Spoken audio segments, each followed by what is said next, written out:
All right, let's talk about one of the biggest myths out there, the idea that you have to be rich to build wealth. It sounds kind of backward, right? Well, the truth is, becoming a millionaire is way more accessible than most of us have been led to believe.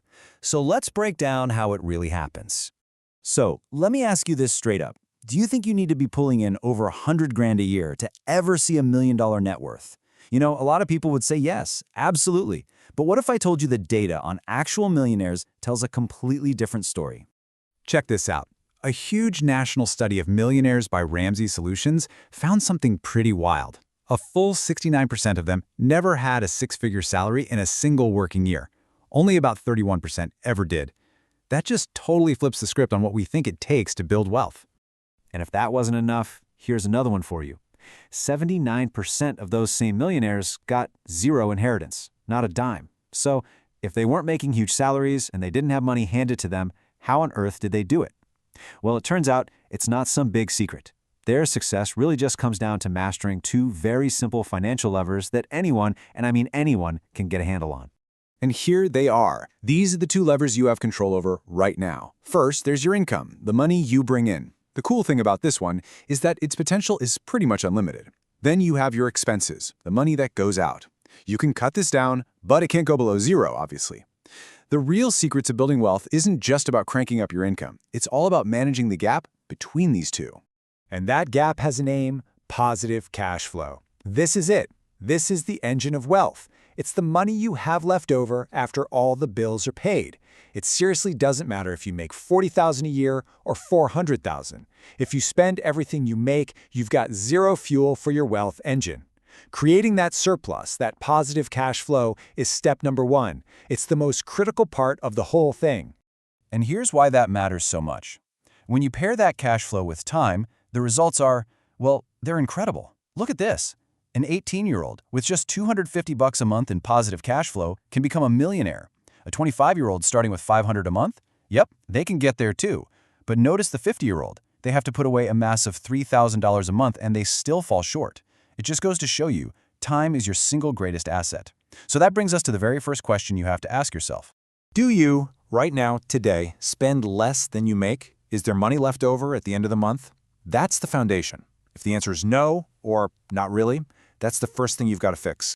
So how do you do it? Well, first, you got to plug the leaks. Track where your money is actually going. You'll be surprised. Cancel those subscriptions you forgot you even had. Then, you go to war with high-interest debt. I'm talking credit cards. Paying 27% interest is like trying to run up a down escalator. You're just going backwards. And finally, you work on that income lever. Remember, unlike cutting costs, your potential to earn more is infinite.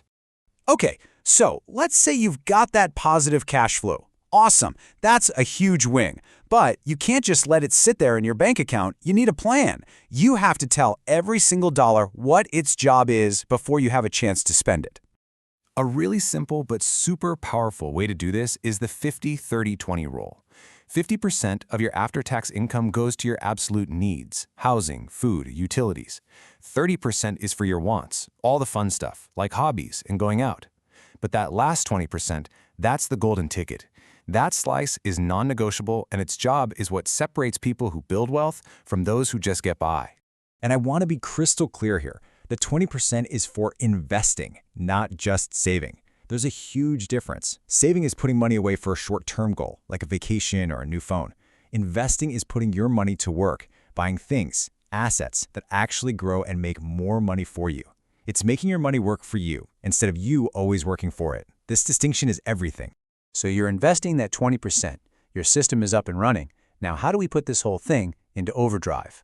That leads us to our third question. Do you have a side hustle? Another way to bring in some cash? Seriously, think of it this way. A side hustle is like pouring gasoline on your little investment fire. Once your main job is covering your life, your 50-30-20 plan is working, you can take 100% of that side hustle money and aim it directly at your investments. It just speeds the whole process up like crazy. And the math on this over the long term is just, well, it's stunning. Let's say you can bring in an extra $1,000 a month from a side hustle. If you invest that consistently over 28 years, it could grow into over $1 million by itself. That's the insane power you get when you combine a second income with long-term investing. And that brings us to the final, and maybe the most important question of all. This is where everything we've talked about comes together. Is your money, right now, actively out there working for you, making you more money? Okay, I can almost hear what you're thinking right now. Hold on a second. A 7% return? This is crazy. My savings account pays, like, nothing. And you know what? You are 100% right. This has nothing to do with a savings account. The answer is actually way simpler. We're talking about investing in the broad stock market, usually through something called an S&P 500 index fund. Now, past results are no guarantee, of course, but historically the average return has been much, much higher than any savings account could ever offer you. And the best part? Getting started is so much easier than you think. You don't need to be a Wall Street genius. Step 1, open an account with tax advantages, like a Roth IRA here in the US or an ISA in the UK. Step 2, pick a modern, low-cost investment app or platform. Step 3, buy a broad market index fund. And step 4, this is the most important part, put it on autopilot. Automate your investments every single month. Set it and forget it. Let time do all the heavy lifting for you. So there you have it. When you put all the pieces together, it's not some crazy, complex secret kept for the super rich. Building wealth is a system. It's a framework that's really built on just 4 simple but really powerful questions. It really just boils down to being able to answer these 4 questions for yourself honestly. Number 1, am I spending less than I make?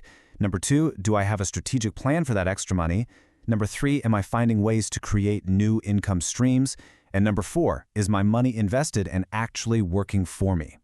Look, the path to financial freedom isn't a secret trick or a lottery ticket. It's a series of questions that you have to be able to answer yes to, one by one. So the real question isn't whether it's possible. The real question is, which one of these are you going to start working on today?